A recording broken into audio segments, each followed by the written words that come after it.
guys, it's Annie. Welcome back to my channel, or welcome if you are new here. So for me personally, whenever I sit down and watch videos about productivity and people's different organization systems, a lot of the time what I find myself realizing is that for a lot of them, their organization systems and their planning routines often seem like a lot more work than what it is they're initially trying to organize. Which is obviously the complete opposite purpose of planning and organizing, because the whole purpose of being organized and planning is to alleviate stress and work off your shoulders and just make your life so much easier. So in this video, I wanted to sit down here and share with you guys all the different parts of my personal planning routine and basically how I plan for a super productive and successful week ahead so that going about my weekly routine is a whole lot easier. And also, before I get into this video, I wanted to test a theory. Apparently, YouTube's algorithm is being a lot kinder to videos that get a lot of thumbs up from their viewers. So if you guys wouldn't mind, if you enjoy this video, then give it a thumbs up and help me test this theory. And without further ado, I hope you guys enjoy this video and let's get right on into it. So the very first step of my planning process for planning a super productive week is I like to sit down and reflect on the week behind me. Just to sort of reflect on what happened in the past week, what I accomplished,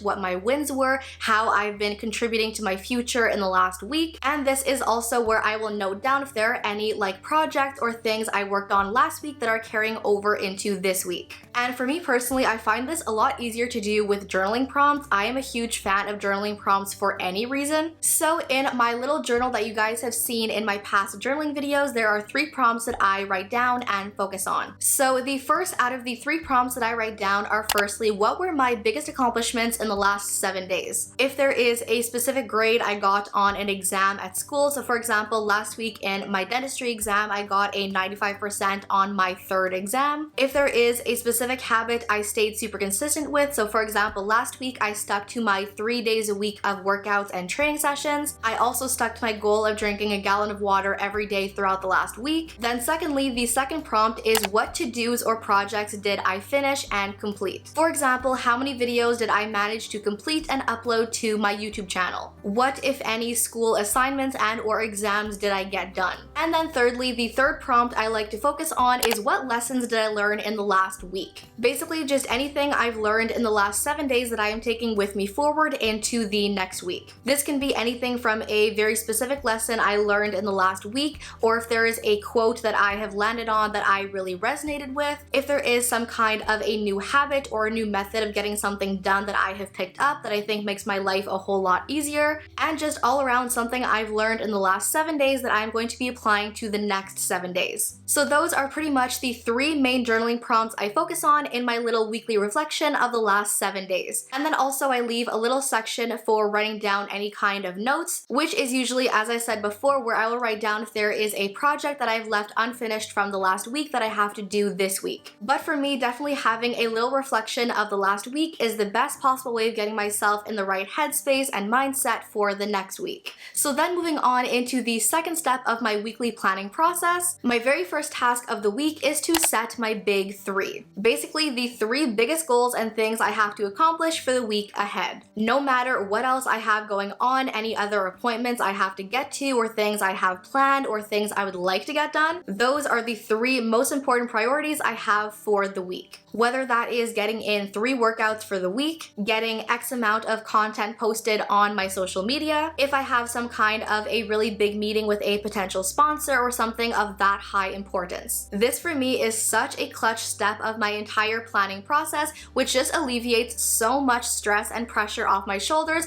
by knowing exactly what needs to get done, what is of highest importance, and more specifically exactly what I'm focusing on going into the week ahead. So then once I have my big 3 figured out, I know exactly what the main focuses of the week are going to be, then I can move on into the next step of my process. Now this is the really big step where absolutely everything comes together and makes my life so much easier for the week ahead. And that is the combination of 2 systems that have absolutely changed my life, and that is firstly using my Apple Calendar, and secondly using a system called themed days. And this is actually the perfect week to show you guys exactly how I do this, because this is going to be such a chaotic week. I have so much going on that I have to get done. So this is the perfect opportunity to show you guys exactly how this this keeps me sane, it keeps my life organized and all together, and why this is such a clutch component of my planning routine. So I'm going to jump over into my laptop and open up my calendar and show you guys exactly how I do this. So if you guys watched my other video where I walked through how I set up and use my Apple Calendar,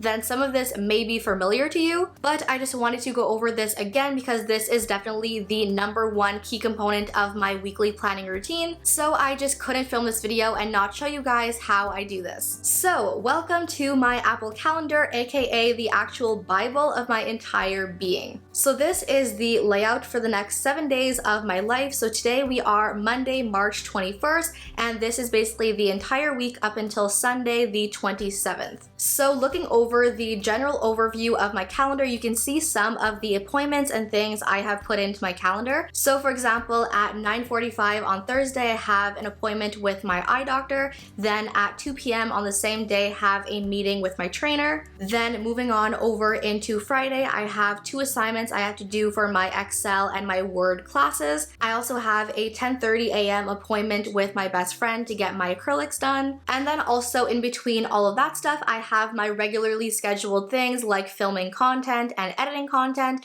have my training sessions with my trainer, and literally everything else that happens in my day-to-day life. So this is then when the whole concept and the system of themed days comes in and why it is so clutch. So if you look at the top portion of my calendar, I've given every single one of the days of the week a specific theme and topic. So looking at Monday and Wednesday, I have labeled this GSD with a little camera icon, which essentially stands for Get-ish Done. Therefore, on both Mondays and Wednesdays, my 2 main focuses are filming a video and getting my workout done with my trainer. Then if you look over on Tuesday, I've labeled this as For Me days. This is basically a day where I have absolutely nothing planned, and this is solely just a day for myself to recharge, do some self-care, just having absolutely nothing to get done or really focus on. Basically just a day to completely unplug and rest up for the next day ahead where I have a lot more to get done. Then looking over onto Thursday, I have listed this as an admin day because I have my eye doctor appointment, I have my meeting with my trainer, have to do some admin things like respond to some comments and business emails. So as the title appropriately says, this is more of a life admin type of day, just basically cracking down and getting done some of my more admin type things. Then as for Friday, this has been labeled as another For Me day because aside from the 2 assignments that I have to have handed in by 1:30 that afternoon, the rest of this day, much like Tuesday, is focused on myself, recharging, self-care, and all of that stuff. So on Friday, I have planned to get in one of my workouts. I'm also going to get my nails done at 10:30. Again, just a day for myself to unplug and recharge, take care of myself, and all that kind of stuff. And then moving on into the weekend for Saturday and Sunday, currently I have absolutely nothing planned for those days except for my usual stuff. Saturdays and Sundays are days where I like to pretty much just turn off all of my devices and spend time with my family, whether that is going out to breakfast, getting the groceries done, watching college basketball. During the fall time, this is when we would usually sit down and watch afternoon football. So most typically on weekends, I am not focused on any kind of real productivity or getting work done or anything of the sort. Those are days mostly reserved for family time and doing absolutely nothing. So that is pretty much how I plan out and lay out my entire week ahead, my whole weekly spread of the next 7 days. Honestly, I have no idea where I was or what I was doing before the concept of themed days came into my life, but just having a really specific theme for every day of the week, knowing what things are getting done on what days, having these little like batch sessions where a bunch of things all get done in one little period of time, this has been absolutely game-changing and life-changing and has forever changed the way that I lay out my weeks and get things done. So that is why it is such an integral part of my planning routine. And then finally, the final step in my entire process, once I have figured out my main priorities, once I have laid out and organized my calendar, once I know exactly what I'm doing on what days, then the final thing I love to do for myself is to plan one really exciting thing every week to look forward to. Whether that is taking myself and my family out to dinner on Friday night at the very end of the week, or like this week where on Thursday I'm going to get my nails done at my best friend's house and spending the day with her. And also super exciting, my best friend just got proposed to this week, so she is engaged to her best friend, her future husband. So this week I am really looking forward to spending the day with my best friend, getting my nails done, taking her out to lunch to celebrate. That is just something that this week I am really looking forward to. And that is basically the exact purpose of this step in my planning routine, to basically have at least one thing in your weekly schedule to look forward to that excites you, that motivates you. I just personally find that a lot healthier and a much better motivator than just being motivated by the week being over, getting everything over and done with. I just think having something really exciting to look forward to is a much healthier option as a motivator. So no matter what it is or how I do it, every single week as part of my planning routine, I like to have at least one thing to excite me and look forward to. And then once I've done that, that is the very end of my weekly planning routine, and I am absolutely ready to dive into the week ahead. So that, you guys, is it for my weekly planning routine. That is everything I do as part of my routine to plan for a productive and successful week ahead. Hopefully, if you guys watched all the way to the end of the video, then you got something insightful or inspirational out of this video. And as always, I hope you guys enjoyed. Thank you all so much for watching. Love you all to the moon and back, and I'll see you in my next video. Bye!